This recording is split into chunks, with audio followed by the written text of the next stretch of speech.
Welcome to beat the street. तो बहुत सारी डिमांड्स और बहुत सारी रिक्वेस्ट के बाद हम लोग आ गए हैं रेणुका शुगर्स पे। श्री रेणुका शुगर्स जो कि वन ऑफ द मोस्ट, यहाँ पे अगर आप देखोगे सबसे ज़्यादा ट्रेंडिंग शुगर स्टॉक रहा है। और उसका जो 10 रुपये से 15 रुपये के बीच में जब हमने लिया था, उसके बाद से अगर आप देखोगे तो यहाँ पे स्टॉक में करीबन यहाँ पे लगभग है ना ट्रिपल हो चुका है। अभी उसका भाव 35 रुपये के लगभग चला गया। और यहाँ पे एक बहुत बड़ी खबर आ गई है, इथेनॉल की यहाँ पे कैपेसिटी एक्सपेंशन करेगी कंपनी दूसरी बार। चलिए इस वीडियो के अंदर हम जानेंगे रेणुका शुगर के पूरे बिजनेस को, उसका करेंगे फंडामेंटल एनालिसिस, टेक्निकल चार्ट्स पे समझेंगे क्या चीज़ें हो रही है, क्या वॉल्यूम बढ़ रहा है या फिर कोई ब्रेकआउट वगैरह है, या फिर ये केवल एक अपर सर्किट का ही जोन है, यहाँ पे अपने को प्रॉफिट बुक करना चाहिए या नहीं करना चाहिए। बिजनेस को समझेंगे, पेयर कंपैरिजंस को समझेंगे, सबसे इंपॉर्टेंट कंपनी प्रॉफिटेबिलिटी पे यहाँ पे क्या चीज़ें दिख रही है, फिनेंशियल एनालिसिस के साथ हम चीज़ों को समझेंगे। अगर आप हमारे चैनल पे पहली बार आ रहे हैं तो चैनल को ज़रूर सब्सक्राइब करें और बेल आइकन को ज़रूर दबाएं सभी तरह के स्टॉक टिप्स और स्टॉक एनालिसिस के लिए। चलिए सबसे पहले मैं आपको है ना टेलीग्राम पे ले चलता हूँ, जहाँ पे अभी एक बहुत बड़ी इंपॉर्टेंट खबर है, कुछ ट्रिगर्स जो चल रहे हैं। देखो शुगर इंडस्ट्री को मैं है ना 2 लाइन में समझा देता हूँ। देखो शुगर इंडस्ट्री क्या है ना, ये की पूरी है ना मैक्रो इकोनॉमिक फैक्टर्स पर डिपेंड करती है, जिसके अंदर गवर्नमेंट और यहाँ पे ब्राज़ील के जो फार्म्स होते हैं सबसे बड़ा इंपॉर्टेंट रोल प्ले करते हैं। ब्राज़ील में अभी फार्म्स यहाँ पे है ना, वहाँ पे बारिश वगैरह कम हुई है, तो वहाँ पे ड्राइनेस के कारण शुगर केन प्रोड्यूस नहीं हो पाएगा। और मैक्रो इकोनॉमिक फैक्टर्स क्या है, जैसे कि अगर आप समझोगे तो एक तो अभी गवर्नमेंट ने ना एक इंटरेस्ट सबवेंशन स्कीम लेके आए हैं इथेनॉल कैपेसिटी एक्सपेंशन के लिए। फिर उन लोग ने थोड़े टाइम पहले अभी है ना एक्सपोर्ट पे जो सब्सिडी मिलती थी वो हटा दी है, पहले उन लोग ने इंपोर्ट पे ड्यूटी लगा दी थी। तो इस तरह के यहाँ पे मैक्रो इकोनॉमिक फैक्टर से पूरी की पूरी शुगर सुपर साइकिल कॉमोडिटी चलती है। ठीक है, तो अगर आप यहाँ पे समझना चाहते हो कि शुगर बनता कैसे है, वो भी मैं समझा दूंगा आपको। ठीक है, तो पहले अपन यहाँ पे सबसे पहले तो एक काम करते हैं, मैं आपको है ना रेणुका शुगर्स के रिजल्ट्स बता देता हूँ। और अगर अभी तक आपने हमारा ऑटोमेटिक स्टॉक मार्केट फीड को ज्वाइन नहीं किया, जो कि टेलीग्राम पे, यहाँ पे सभी तरह की स्टॉक मार्केट की खबरें अपडेट हो जाती है। और यहाँ पे आपको कुछ भी नहीं करना है, केवल ये एक फ्री चैनल है, बीट द स्ट्रीट आपको सर्च करना है और यहाँ पे आप नहीं तो लिंक इन डिस्क्रिप्शन के थ्रू भी जा सकते हैं। चलिए यहाँ पे एक मैं इंपॉर्टेंट खबर यहाँ पे शुगर स्टॉक से रिलेटेड पहले बता दूं। अभी नितिन गडकरी ने क्या बोला है, फ्लेक्सी फ्यूल की एक स्कीम निकालने वाले वो लोग। फ्लेक्सी फ्यूल मतलब यहाँ पे अल्टरनेटिव फ्यूल्स वो लोग सोचेंगे, जिसमें एक इथेनॉल एक हो सकता है, बिकॉज पेट्रोल और डीजल के दाम बहुत बढ़ रहे हैं और सरकार जब क्रूड को इंपोर्ट करती है तो उनको महंगा पड़ रहा है। तो अगर ये डिसीजन आता है, ठीक है, और यहाँ पे फ्लेक्सी फ्यूल्स अगर ये इंजन से यहाँ पे स्कीम एप्लीकेबल हो जाती है, मतलब डीजल इंजन से अपन डीजल पेट्रोल के इंजन से फ्लेक्सी फ्यूल पे आ जाए, मतलब अगर हाइड्रोजन और इथेनॉल से जो इंजन गाड़ियाँ बनती है उस पर अगर अपन उसको इंप्लीमेंट कर दे, तो मैं आपको बोल रहा हूँ यहाँ से सारे शुगर स्टॉक्स और जो भी कंपनीज इथेनॉल बनाती है वो यहाँ से डबल हो जाएंगी, यहाँ से मतलब इस भाव से, करंट उनके भाव से डबल हो सकती है। ठीक है, तो इतना अभी दम है, अभी अपने को इसका डिसीजन का वेट करना है, ये कब आता है नहीं आता है। उसके अलावा यहाँ पे सबसे पहले हम लोग ने टेलीग्राम पे डाल दिया था कि रेणुका में अभी क्या हो रहा है। रेणुका के अंदर अभी यहाँ पे कैपेसिटी एक्सपेंशन किया गया है, और वो अगर मैं आपको बताऊँ तो आप में से बहुत से लोगों को नहीं पता होगा, बट इंडिया के सबसे बड़ी यहाँ पे इथेनॉल जो कैपेसिटी है वो यहाँ पे रेणुका शुगर के पास है। उनकी जो कैपेसिटी है 720 किलो लीटर्स पर डे की है। ठीक है ना, उसके बाद अगर अब वो यहाँ पे जो उसको है ना पूरी की पूरी कैपेसिटी को डबल कर देंगे। बीच में उन लोग ने ना फरवरी में ना 920 KLPD का यहाँ पे एक्सपेंशन प्लान किया था, और अब यहाँ पे वो 1400 KLPD पे आ गए। चलो सबसे पहले सरकार जो कंपनी ने बोला है अपने कैपेसिटी एक्सपेंशन पे, उसकी बात कर लेते हैं। तो यहाँ पे कहा गया है कि ये प्रोडक्शन कैपेसिटी का एक्सपेंशन बोर्ड ऑफ डायरेक्टर्स ने अप्रूव कर दिया है due to policies of government of India on ethanol blending. Ethanol blending में समझा देता हूँ क्या होती है। देखो अभी जो करंट कैपेसिटी है 720 KLPD है, जिसका 80% यहाँ पे अभी ना यूज़ किया जाता है। प्रपोज कैपेसिटी एडिशन 430 KLPD की है। अक्टूबर 22 तक ये हो जाएगा, 450 करोड़ से यहाँ पे किया जाएगा। और मोड ऑफ फाइनेंसिंग ये है बोरोइंग्स, कंपनी अपने इंटरनल अक्रूवल से नहीं कर पाएगी, कंपनी के फाइनेंशियल्स खराब है। यहाँ पे क्या है रीज़न, अगर आप देखोगे, देखो पेट्रोल के साथ है ना थोड़ा बहुत इथेनॉल मिलाया जाता है, जो अभी की रेट है वो 7.79% की है, बट सरकार ने बोला है इसको 20% कर दिया जाएगा बाय 2025। और इसीलिए यहाँ पे इथेनॉल की जो कंपनीज है उनकी डिमांड बढ़ रही है। और सभी आप अगर आप देखोगे, बलरामपुर चीनी हो या फिर धामपुर शुगर हो, सभी जो शुगर कंपनीज है वो क्या बोल रही है कि हम लोग यहाँ पे कैपेसिटी एडिशन करेंगे और इथेनॉल की चीज़ों को बढ़ाएंगे। चलिए अब अपन है ना एक बार फिनेंशियल्स को देख लेते हैं, पहले रिजल्ट्स देख लेते हैं। तो सबसे पहले अगर आप देखोगे यहाँ पे जो रिजल्ट्स है वो पिछले क्वार्टर से तो ठीक ठीक ही रहे हैं। अगर आप देखोगे एकदम है ना फ्लैट ग्रोथ है। यहाँ पे कंपनी ने 13,000 मिलियन की यहाँ पे रेवेन्यू को पोस्ट किया है, जो कि अगर आप बात करोगे पिछले साल से भी यहाँ पे रेवेन्यू खराब रहा है, मतलब ठीक है ना, ओवरऑल रेवेन्यू खराब रहा है। पूरे साल के लिए अगर आप रेवेन्यू देखते हो तो यहाँ पे थोड़ी बहुत अच्छी खासी ग्रोथ देखने को मिली है। वहीं पे अगर अपन देखेंगे प्रॉफिट, अगर आप देखते हो प्रॉफिट बिफोर एक्सेप्शनल आइटम्स क्या है, तो यहाँ पे अगर आप देखोगे 1052 मिलियन का कंपनी ने प्रॉफिट पुट ऑन किया है, जो कि बहुत अच्छी बात है। क्यों? क्योंकि अभी तक कंपनी यहाँ पे ना लॉस में थी। अगर आप देखोगे कंपनी ने कभी भी है ना यहाँ पे प्रॉफिट पुट ऑन नहीं किया था पिछले, अगर अपन 4-5-8 क्वार्टर का देखेंगे तो प्रॉफिट बिफोर एक्सेप्शनल आइटम यहाँ पे 1052 का यहाँ पे कंपनी ने प्रॉफिट पुट ऑन किया है। ठीक है, उसके बाद कुछ एक्सेप्शनल आइटम्स है जिसके बारे में अपन बात कर लेंगे, और थोड़ा बहुत यहाँ पे है ना प्रॉफिट अगर आप देखोगे तो यहाँ पे कंटिन्यूड ऑपरेशन से अगर अपन देखेंगे तो कंपनी की जो कंटिन्यूड ऑपरेशंस है ना उससे भी कंपनी को नुकसान ही हो रहा है।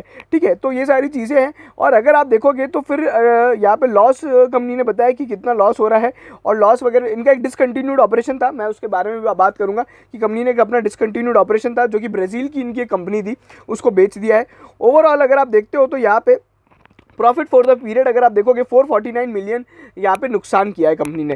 ठीक है, जो कि अगर आप देखोगे पिछली बार से ये कम हुआ है। ठीक है, ओवरऑल यहाँ पे जो सिचुएशन थी वो यहाँ पे है ना ओवरऑल इकोनॉमी के खराब होने के कारण यहाँ पे ये कंपनी है ना लॉस मेकिंग बन गई थी। अच्छा, अब यहाँ पे ये सारी चीज़ें क्यों हुई है उसके बारे में बात कर लेते हैं। तो यहाँ पे जो एक्सेप्शनल आइटम था ना 1402 मिलियन का, उसके पीछे क्या रीज़न है? एक तो कंपनी को गेन एंड लॉस हुआ है, redemption of NCDs, redeemable preference shares और ऑप्शनली कन्वर्टेबल है ना जो प्रेफरेंस शेयर्स होते हैं। फिर वन टाइम पेमेंट किया है बैंक को for settlement of outstanding liabilities, one time payment bank को एक और किया है इसी तरह का पुरानी जो सब्सिडरी के लिए, और फिर कुछ कंपनी ने ना इम्पेयरमेंट वगैरह बुक ऑन किए। तो ये सारे के कारण हुआ था। अब यहाँ पे कुछ है ना इंपॉर्टेंट चीज़ें हैं। एक तो यहाँ पे जो क्रेडिट रेटिंग है कंपनी की वो थोड़ी ख़राब है, BBB+ की कंपनी की यहाँ पे क्रेडिट रेटिंग है।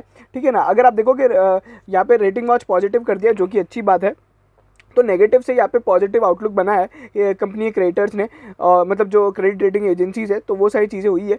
बाकी यहाँ पे एक और जो इम्पोर्टेंट अपडेट ये है कि यहाँ पे एक तो कंपनी की करंट लाइबिलिटीज़ जो है ना वो करंट एसेट से बढ़ चुकी है। ठीक है ना, मतलब लाइबिलिटीज़ ज़्यादा है और एसेट ज़्यादा है। और कंपनी की जो नेगेटिव नेटवर्थ है, मैं आपको बता दूं कि कंपनी की यहाँ पे जो नेटवर्थ है वो नेगेटिव है, तो फिनेंशियल्स पूरे हिले डुले हैं। उसके अलावा कंपनी ने अपने है ना प्रमोटर्स को, यहाँ पे जो इनके प्रमोटर्स है विलमार शुगर होल्डिंग्स एक इंटरनेशनल FMCG कंपनी है जो कि अडानी विलमार के साथ पार्टनरशिप में काम करती है। तो ये अडानी से रिलेटेड नहीं है, बट अडानी विलमार के अंदर जो विलमार है और जो इनकी ओनर विलमार है वो एक ही कंपनी है। ठीक है ना, तो कंपनी का अगर अपन देखेंगे तो विलमार को इन लोग ने 8.74 रुपीज़ में कुछ यहाँ पे शेयर्स इशू किए थे, तो उसका यहाँ पे कंपनी को पैसा मिला है, और वो यहाँ पे कंपनी अभी उसको रिडीम जो अपने इनके जो डिबेंचर्स और इंस्ट्रूमेंट्स हैं उनको रिडीम करने के लिए यूज़ करेगी, और फिर वहाँ पे कुछ थोड़ा बहुत पैसा जनरल कॉर्पोरेट पर्पज़ के लिए भी यूज़ किया जाएगा, जैसे कि 200 मिलियन यहाँ पे जनरल कॉर्पोरेट पर्पज़ के लिए किया जाएगा। इसी फंडिंग के कारण अगर आप देखोगे 58% से जो कंपनी का स्टेक है 62% हो जाएगा प्रमोटर्स का कंपनी के अंदर। फिर वहीं पे अगर अपन देखेंगे तो एक स्कीम ऑफ मर्जर अनाउंस करी थी, गोकाक शुगर्स को यहाँ पे कंपनी ने बेसिकली मर्जर किया था उसके साथ जो उनकी एक सब्सिडरी ऑफ द कंपनी का जो है। तो अगर आप देखोगे इसके लिए अभी अप्रूवल्स वगैरह आ गए हैं, सेबी और NCLT का अप्रूवल बाकी है। फिर वहीं पर अगर अपन देखेंगे तो यहाँ पे कंपनी ने एक और जो चीज़ें करी है मैं आपको बता देता हूँ। रेटिंग्स वगैरह हो गई है, उसके बाद अपन ये कंपनी के कुछ यहाँ पे डिबेंचर्स है उसके बारे में बताया है। तो कंपनी ने ये चीज़ें हैं। फिर कंपनी ने अपनी डेब्ट की रिस्ट्रक्चरिंग वगैरह करी थी, तो है ना ये सारी चीज़ें चल रही है। तो मैं जिसकी बात कर रहा था जो कि एक है Shri Renuka global ventures Mauritius, जो कि यहाँ पे इनकी होल्डिंग कंपनी ब्राज़ील की, उसके लिए ये उन्होंने पूरा स्टेक बेच दिया था, अभी थोड़ा बहुत 17% स्टेक बाकी है। तो ओवरऑल यहाँ पे अगर आप देखोगे ना तो फिनेंशियल हिले डुले, बट कंपनी के अंदर बहुत सारी चीज़ें चल रही, कंपनी आए दिन कुछ ना कुछ करती रहती है, और यहाँ पे कंपनी ने बहुत सारी स्कीम्स का यहाँ पे फ़ायदा भी उठाया है। अगर आप देखोगे तो कंपनी ने यहाँ पे MAEQ यहाँ पे जो स्कीम है उसका उठाया है, फिर यहाँ पे जो बफर स्टॉक सब्सिडी स्कीम होते हैं उसका भी फ़ायदा उठाया है। तो ओवरऑल यहाँ पे ना शुगर की सब्सिडीज़ वगैरह के कारण भी कंपनी को थोड़ा बहुत यहाँ पे सपोर्ट मिल रहा है, बट यहाँ पे फिनेंशियल्स तो हिले डुले है। ठीक है, लाइबिलिटीज़ वगैरह अपन ने देख लिए। अच्छा, यहाँ पे इनकी जो कुछ बिजनेस है उनके बारे में बात करेंगे। सबसे पहले शुगर मिलिंग का बिजनेस है और शुगर रिफाइनरी जो कि सबसे ज़्यादा रेवेन्यू पुट ऑन करते हैं। फिर अगर अपन देखेंगे डिस्टिलरी जो कि इथेनॉल का काम है, को जनरेशन यानी पावर जनरेशन का काम है, ट्रेडिंग यानी अगर आप देखोगे जो मधुर शुगर है वो वाला काम है। इंजीनियरिंग मतलब क्या होता है, शुगर के प्लांट वगैरह लगाने के लिए थोड़ी बहुत ये सर्विसेज देते हैं। तो इन बिजनेस को समझेंगे, बट मैं आपको बता रहा था कि शुगर मिलिंग और शुगर रिफाइनरी, देखो इस बिजनेस को मैं समझा दूंगा, बट यहाँ पे है ना मेन जो बिजनेस है इनसे आता है, और फिर एक और जो बिजनेस है वो डिस्टिलरी से आता है, ठीक है। तो ये सारी चीज़ें थी, ये मोटा मोटी कंपनी के है ना फिनेंशियल्स थे, जो कि मैंने आपको बता दिया कि ये लॉस मेकिंग तो है ही, और फिनेंशियल्स में भी बहुत सारी चीज़ें, कंपनी की नेगेटिव नेटवर्थ है, लाइबिलिटीज़ ज़्यादा है, करंट लाइबिलिटीज़ वगैरह, तो वो सारी चीज़ें तो रहेंगी। बिजनेस की बात करें, मैं आपको स्नैपशॉट के बारे में लेके चलता हूँ। देखो इनके कुछ तो है ना, एक तो इंटीग्रेटेड शुगर मिल्स है। इंटीग्रेटेड शुगर मिल्स में काम कैसे होता है, फार्मर से शुगर क्रेन आता है, उससे रॉ शुगर बनाई जाती है, फिर रॉ शुगर से वाइट शुगर होती है, इस प्रोसेस को शुगर रिफाइनरी बोलते हैं। अगर आप देखोगे तो बैगैस और यहाँ पे मोलासेस बनती है, और इनसे अगर आप देखोगे बैगैस से यहाँ पे अगर आप देखोगे तो पावर जनरेशन होती है, मतलब पावर प्रोड्यूस कर सकते हैं, और मोलासेस से यहाँ पे इथेनॉल वगैरह प्रोड्यूस होती है, ठीक है ना। तो ये सारे काम होते हैं। शुगर रिफाइनरी के अंदर मैंने आपको बताया था कि जो रॉ शुगर को वाइट शुगर में अगर आप कन्वर्ट करते हो तो ये रिफाइंड शुगर बनाया जाता है। फिर इनका एक जो ब्रांड है, इनका एक जो रिटेल ब्रांडिंग है, जो कि रिफाइंड शुगर को ये लोग है ना ब्रांडेड शुगर रिटेलिंग करते हैं, मतलब मधुर करके एक इनका ब्रांड है, जिसका यहाँ पे ओवरऑल यहाँ पे ऑर्गेनाइज्ड शुगर में 32% मार्केट शेयर है। उसके बाद फिर एक इनकी इंजीनियरिंग कंपनी है, जो कि यहाँ पे ना ईपीसी मतलब करती है, इंजीनियरिंग प्रोक्योरमेंट एंड कंस्ट्रक्शन का काम करती है, प्लांट सॉल्यूशंस का, fermentation, distillation, ethanol, evaporation, biogas, composing, water management system, basically एक इंफ्रास्ट्रक्चर कंपनी है। तो वो सारी चीज़ें। अच्छा, लोकेशंस की बात करें, इनके प्लांट की लोकेशंस क्या क्या है तो वो भी देख लेते हैं अपन। अच्छा, इनकी लोकेशंस है, एक तो ये देखो ये रिफाइनरी है ना, ये शुगर रिफाइनरीज है, जहाँ पे है ना वो मतलब रॉ शुगर का काम होता है। तो ये कांडला में है और एक इधर हल्दिया में। यहाँ पे क्यों होता है ये इतने पास इधर क्यों है, मतलब अगर आप देखोगे तो समुद्र के पास क्यों है, क्योंकि है ना रॉ शुगर को इम्पोर्ट करते हैं और एक्सपोर्ट करते हैं रिफाइंड शुगर को, तो ये इसलिए यहाँ पे ना इम्पोर्ट एक्सपोर्ट का काम किया जाता है। फिर इनके यहाँ पे कुछ थोड़े बहुत खोपोली और उधर है ना महाराष्ट्र में सारी चीज़ें हैं, जहाँ पे इनके कुछ पावर प्लांट्स हैं और कुछ इनकी डिस्टिलरीज है और कुछ इनकी शुगर मिल्स है, ठीक है। तो ये सारा काम होता है, ठीक है। ये एक मोटा मोटी बिजनेस मैंने समझाया आपको। और उसके बाद अगर आप देखोगे इंटीग्रेटेड शुगर मिल्स का जो बिजनेस है, इनका मुनोली, अथानी, हवलागा, गोकाक, रायबाग में यहाँ पे इनका कर्नाटका में है, और उसके बाद महाराष्ट्र में रत्नाभरम और पंचगंगा में यहाँ पे इनके प्लांट है। फिर उसके बाद अगर अपन बात करें शुगर रिफाइनरीज की, तो शुगर रिफाइनरीज का ये ऑपरेटिंग मॉडल जो मैंने आपको समझाया था ये क्या क्या है। उसके बाद कंपनी ने 2 जगह इनकी शुगर रिफाइनरीज है, एक तो हल्दिया में और एक कांडला में है, ठीक है। फिर इनका मधुर वाला जो ब्रांड है, अगर आप देखोगे मधुर का जो ब्रांड है ना, ये बहुत इंपॉर्टेंट है, इसका लगभग है ना 32% मार्केट शेयर है। इसके बारे में अभी ज़्यादा तो कुछ नहीं लिखा हुआ है, बट अगर अपन देखेंगे तो ये इनकी जो प्रेजेंस है गुजरात, महाराष्ट्र, दिल्ली, राजस्थान, कर्नाटका में, और कंपनी अपनी अदर स्टेट्स में भी यहाँ पे प्रोडक्शन को मतलब इसकी मार्केटिंग कर रही है। तो मधुर शुगर जो है ना, ये एकदम अपना नॉर्मल जो अपन घर में शुगर खाते हैं ना वो वाला ब्रांड है। तो ये मधुर शुगर अगर आप देखोगे तो एकदम रिफाइंड शुगर है जो रिटेलिंग में काम आती है। फिर केबीके वाला काम है जो कि इतना ज़्यादा कुछ होता नहीं है, मैंने आपको बताया ये केबीके में क्या होता है। तो ये ओवरऑल इनका बिजनेस का है ना स्ट्रक्चर है। फिर वहीं पर ये एक और काम करती है, ये ऑर्गेनिक मैन्योर बनाती है। ऑर्गेनिक मैन्योर बेसिकली है ना, ये जो सॉइल वगैरह में जो अपना खाद वगैरह होता है ना वो बनाने का काम करती है, बट ये बिजनेस बहुत छोटा है, ठीक है ना। ओवरऑल मैंने मेन बिजनेस बताया था कि कंपनी के ये मेन बिजनेस है। फिर शुगर के अंदर अपन देख लेते हैं इनका जो अगर आप देखोगे तो ये मेन जो शुगर मैंने बताया था इनका ये सारा टोटल सिस्टम है। अच्छा, ये इनकी एक बात हो गई है। उसके बाद में अगर आपको है ना थोड़ी बहुत पुरानी एनुअल रिपोर्ट से मैं चीज़ें बताऊँ तो वो भी अपन देख लेते हैं। तो ये कुछ पुराने फिगर्स हैं, अगर आप देखोगे ये बेसिकली एनुअल रिपोर्ट है। देखो एनुअल रिपोर्ट को ना पढ़ने का बहुत सिंपल तरीका है, शुरू के 10-15 पेज पढ़ लो, उसमें सारी चीज़ें समझ में आ जाती है, ठीक है। कंपनी ने बोला एक चैलेंजिंग ईयर था और वो सारी चीज़ें थी, और यहाँ पे कंपनी के सेवरल स्ट्रेंथ है। कंपनी की सेवरल स्ट्रेंथ क्या क्या है, अगर आप देखोगे largest ethanol to oil marketing companies है ये इंडिया के अंदर, ठीक है ना। ये लिखा है मधुर का जो ब्रांड रिकॉल है, लार्जेस्ट कंज्यूमर ब्रांड है इंडिया के अंदर। और मैं आपको बता दूँ ये जो विलमार है ना, विलमार बहुत बड़ी कंपनी है, तो ये अडानी के साथ है ना, इन लोग का अभी करार भी हुआ है अडानी विलमार के साथ कि है ना ये लोग अपना जो मधुर शुगर है वो इसको वहाँ पे अडानी विलमार के थ्रू भी बेचेंगे। बट मैं आपको बता दूं अडानी विलमार में अडानी का और यहाँ पे है ना रेणुका को कोई भी यहाँ पे ओवरऑल कनेक्शन नहीं है। तो किसी भी तरह का ओवरऑल आप है ना वो मत ड्रॉ करना कि अडानी की बैंड बज रही तो इनकी भी बैंड बजेगी, ठीक है। बाकी अगर आप देखोगे मैंने जैसे बताया था 32% ब्रांडेड मार्केट शेयर है, और ये इनके प्लांट्स की लोकेशन है जो मैंने बताया था क्या क्या है। तो ये पूरा इनका सिस्टम है।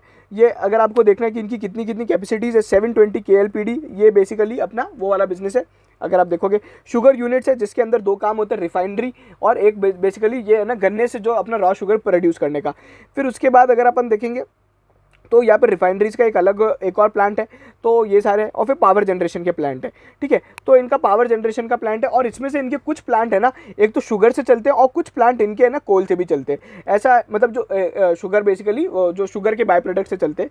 तो अगर आप देखोगे ये इनका शुगर है, वाइट शुगर का बारे में बताया है, 78% रेवेन्यू लगभग जो अपन ने देखा था वो शुगर से आता है, ठीक है ना। उसके बाद फिर एक को जनरेशन है जो कि इनका पावर जनरेशन है, जैसे कि मैंने आपको बताया था इनका कोल और यहाँ पे मोएसिस दोनों से काम होता है, सॉरी बायोगैस से यहाँ पे है ना वो पावर जनरेट की जाती है। फिर ये अपना इथेनॉल है, इथेनॉल में अगर आप देखोगे तो इथाइल प्रोडक्ट बनाते हैं, इथाइल अल्कोहल बनाते हैं और ऑर्गेनिक मैन्योर बनाते हैं। अभी है ना इथेनॉल के बहुत सारे यूजेस है, ठीक है। इथेनॉल मतलब है ना ऑयल मार्केटिंग कंपनीज भी लेती है, दारू बनाने वाली कंपनीज भी लेती है, केमिकल्स में भी काम आता है, ठीक है ना। यहाँ पे कंपनी ने ये सारी चीज़ें बताई है, मैं आपको फटाफट बता रहा हूँ ताकि आपका टाइम वेस्ट ना हो। उसके अलावा वहीं पे अगर अपन देखेंगे तो अभी यहाँ पे इथेनॉल से जो रेवेन्यू बनता है वो करीबन है ना केवल 8.75% ही रेवेन्यू जनरेट होता है। फिर ये उनकी ओवरऑल यहाँ पे कंपनी की ये पूरी कहानी है। अगर आप देखोगे 1998 में इसकी स्थापना हुई थी आंध्र प्रदेश में, ठीक है। इन्होंने निज़ाम शुगर्स लिमिटेड को अक्वायर किया था। फिर इन लोग ने मुनोली जो इनका एक बहुत बड़ा प्लांट है वहाँ पे कमीशन किया था को जनरेशन का। फिर डिस्टिलरी प्लांट मुनोली में ही खोला। उसके बाद कंपनी ने फर्स्ट कोऑपरेटिव मिल यहाँ पे चालू करी। उसके बाद अगर आप देखोगे तो कंपनी ने पब्लिक ऑफरिंग करी है, ठीक है, पब्लिक ऑफरिंग करी ग्रीनफील्ड शुगर मिल्स के लिए, और जो कि अथानी में इनने प्लांट डाला। फिर केबीके केमिकल इंजीनियरिंग जो कैम इंजीनियरिंग प्राइवेट लिमिटेड को अक्वायर किया था। फिर 2000 टीपीडी का जो बेसिकली हल्दिया वेस्ट बंगाल में प्लांट खोला। उसके बाद कंपनी ने अपना एक और पंचगंगा में प्लांट खोला, ठीक है। उसके बाद अगर आप देखोगे 100% स्टेक खरीदा एक कंपनी के अंदर जो कि ब्राज़ील वाली कंपनी थी, ठीक है ना। उसके बाद कंपनी ने 2011 में कांडला में खोला। फिर यहाँ पे कंपनी का जो ब्राज़ील वाली स्टेक 2012 में और भी स्टेक बढ़ाया था, और फिर कंपनी ने Wilmar sugar holdings private limited के साथ यहाँ पे वो किया था, और यहाँ पे इक्विटी इन्फ्यूजन किया था एग्जिस्टिंग प्रमोटर्स जितना। और फिर विलमार शुगर होल्डिंग्स यहाँ पे होल्डिंग कंपनी बन गई थी इनकी। और यहाँ पे जो पुराने जो वेंचर्स थे इनके बेसिकली जो अपना ब्राज़ील वाला कंपनी था उसको बेच दिया इन लोग ने। और यहाँ पे first in Karnataka to produce ethanol directly from cane juice ये एक बन गई थी। 2020 में इन लोग का मिनिमल इम्पैक्ट था और 32% की ग्रोथ यहाँ पे अचीव करी थी। बाकी यहाँ पे अगर आप देखोगे तो कंपनी इबिटा पॉजिटिव है, बट मैं यहाँ पे एक और चीज़ बताना चाहूँगा, इनका जो इबिटा मार्जिन है ना बहुत कम है।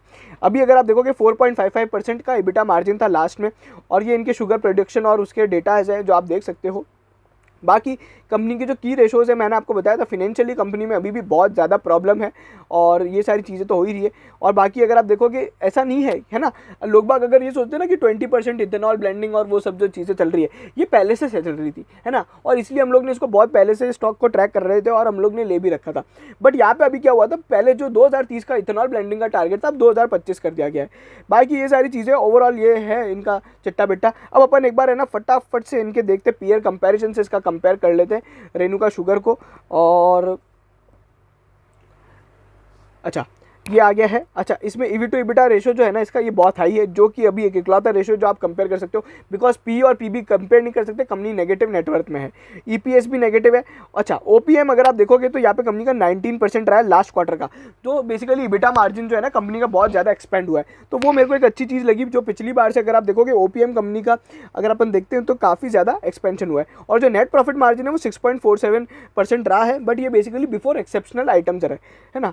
तो ये सारी चीज़ें थी। अच्छा पी रेशो की अगर आप हिस्ट्री देखोगे, इसका जो पी रेशो की हिस्ट्री है तो अभी भी यहाँ पे 0.8 के पी पे ट्रेड हो रहा था, उसके बाद से ट्रेड होना ही बंद हो गया। क्यों? क्योंकि उसके बाद से कंपनी लॉस मेकिंग में चली गई, बट इसकी प्राइस में एक बहुत ज़्यादा एक है ना अप मूवमेंट आया है। चलिए यहाँ पे ईवी टू इबिटा रेशो के अगर उसमें देखो तो आप सबसे महंगा स्टॉक बन गया है ये। अगर आप देखोगे रेणुका शुगर, तो रेणुका शुगर की वैल्यूएशन से बहुत ज़्यादा है।